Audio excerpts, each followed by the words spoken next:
英語聞き流し10分間、名作リスニング、英語テキストと MP3 ダウンロード、その他の物語は、ホームページよりご利用いただけます。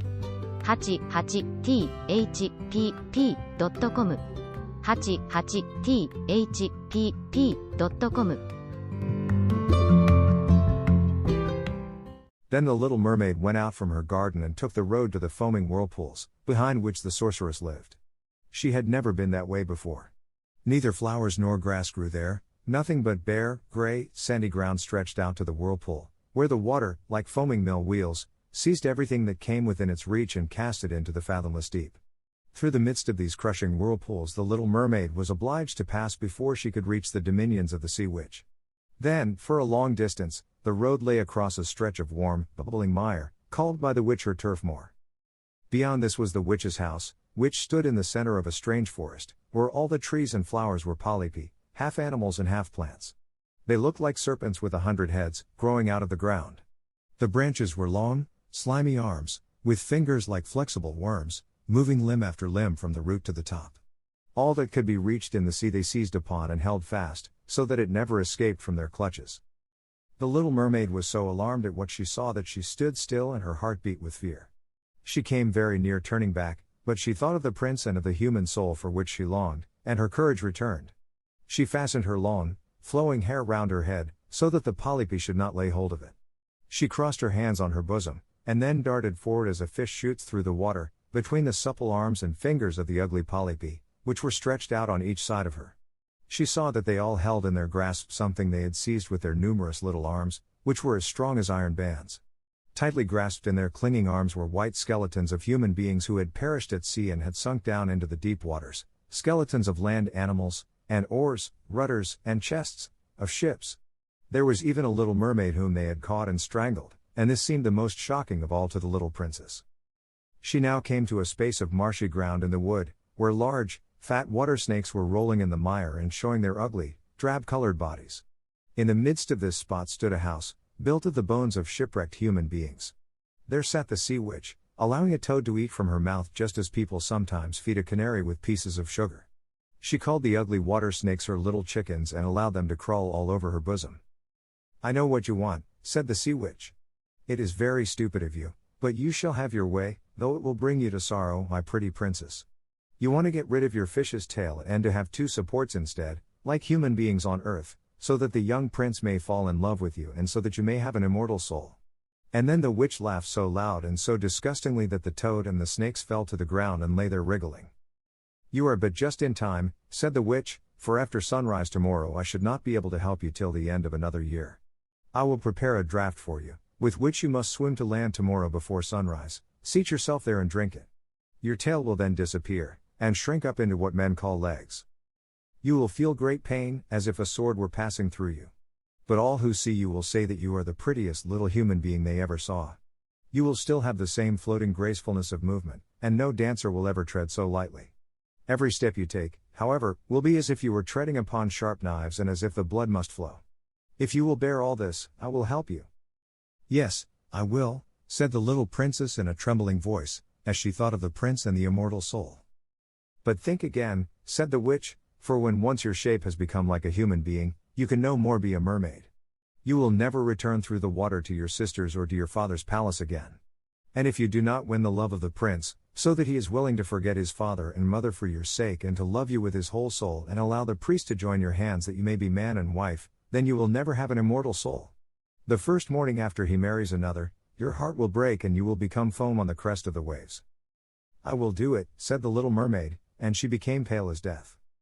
"But I must be paid, also," said the witch, "and it is not a trifle that I ask. You have the sweetest voice of any who dwell here in the depths of the sea, and you believe that you will be able to charm the prince with it. But this voice you must give to me. The best thing you possess will I have as the price of my costly draught, which must be mixed with my own blood so that it may be as sharp as a two-edged sword." "But if you take away my voice," said the little mermaid, "what is left for me?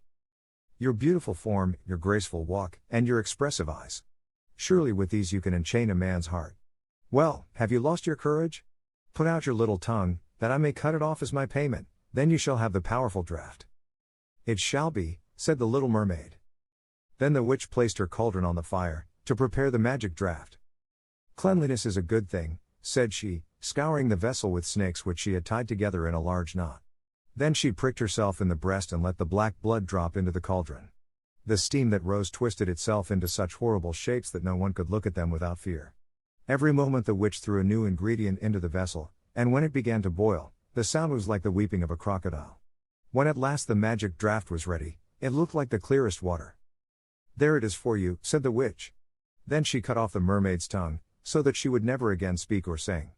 "If the polypi should seize you as you return through the wood," said the witch, "throw over them a few drops of the potion, and their fingers will be torn into 1,000 pieces." But the little mermaid had no occasion to do this, for the polypi sprang back in terror when they caught sight of the glittering draught, which shone in her hand like a twinkling star. So she passed quickly through the wood and the marsh and between the rushing whirlpools. She saw that in her father's palace the torches in the ballroom were extinguished and that all within were asleep. But she did not venture to go into them, for now that she was dumb and going to leave them forever she felt as if her heart would break. She stole into the garden, took a flower from the flower bed of each of her sisters, kissed her hand towards the palace 1,000 times, and then rose up through the dark blue waters. The sun had not risen when she came in sight of the prince's palace and approached the beautiful marble steps, but the moon shone clear and bright. Then the little mermaid drank the magic draught, and it seemed as if a two-edged sword went through her delicate body. She fell into a swoon and lay like one dead. When the sun rose and shone over the sea, she recovered it and felt a sharp pain, but before her stood the handsome young prince. He fixed his coal-black eyes upon her so earnestly that she cast down her own and then became aware that her fish's tail was gone and that she had as pretty a pair of white legs and tiny feet as any little maiden could have. But she had no clothes, so she wrapped herself in her long, thick hair. The prince asked her who she was and whence she came. She looked at him mildly and sorrowfully with her deep blue eyes, but could not speak. He took her by the hand and led her to the palace. Every step she took was as the witch had said it would be. She felt as if she were treading upon the points of needles or sharp knives. She bore it willingly, however, and moved at the prince's side as lightly as a bubble, so that he and all who saw her wondered at her graceful, swaying movements. She was very soon arrayed in costly robes of silk and muslin and was the most beautiful creature in the palace, but she was dumb and could neither speak nor sing. Beautiful female slaves, dressed in silk and gold, stepped forward and sang before the prince and his royal parents. One sang better than all the others, and the prince clapped his hands and smiled at her. This was a great sorrow to the little mermaid, for she knew how much more sweetly she herself once could sing, and she thought, "Oh, if he could only know that I have given away my voice forever, to be with him." The slaves next performed some pretty fairy-like dances, to the sound of beautiful music. Then the little mermaid raised her lovely white arms, stood on the tips of her toes, glided over the floor, and danced as no one yet had been able to dance. At each moment her beauty was more revealed, and her expressive eyes appealed more directly to the heart than the songs of the slaves. Every one was enchanted, especially the prince, who called her his little foundling. She danced again quite readily, to please him, though each time her foot touched the floor it seemed as if she trod on sharp knives. The prince said she should remain with him always, and she was given permission to sleep at his door, on a velvet cushion. He had a page's dress made for her, that she might accompany him on horseback. They rode together through the sweet-scented woods, where the green boughs touched their shoulders, and the little birds sang among the fresh leaves.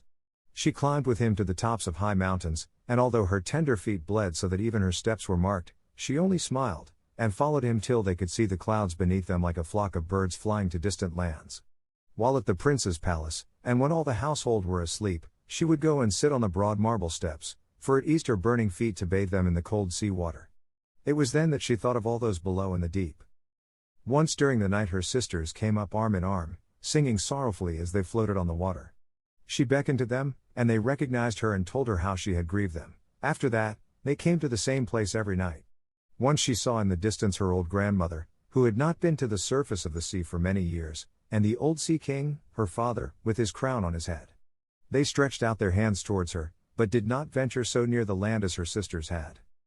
As the days passed she loved the prince more dearly, and he loved her as one would love a little child. The thought never came to him to make her his wife. Yet unless he married her, she could not receive an immortal soul, and on the morning after his marriage with another, she would dissolve into the foam of the sea. "Do you not love me the best of them all?" the eyes of the little mermaid seemed to say when he took her in his arms and kissed her fair forehead. "Yes, you are dear to me," said the prince, "for you have the best heart and you are the most devoted to me. You are like a young maiden whom I once saw, but whom I shall never meet again. I was in a ship that was wrecked, and the waves cast me ashore near a holy temple where several young maidens performed the service. The youngest of them found me on the shore and saved my life. I saw her but twice, and she is the only one in the world whom I could love. But you are like her, and you have almost driven her image from my mind. She belongs to the holy temple, and good fortune has sent you to me in her stead. We will never part. Ah, he knows not that it was I who saved his life, thought the little mermaid.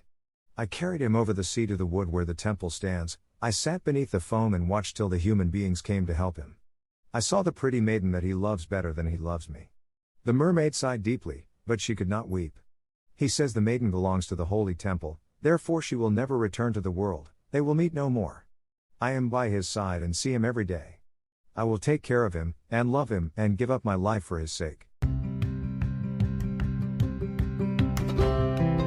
英語聞き流し10分間、名作リスニング。英語テキストと MP3 ダウンロード、その他の物語は、ホームページよりご利用いただけます。88thpp.com 88thpp.com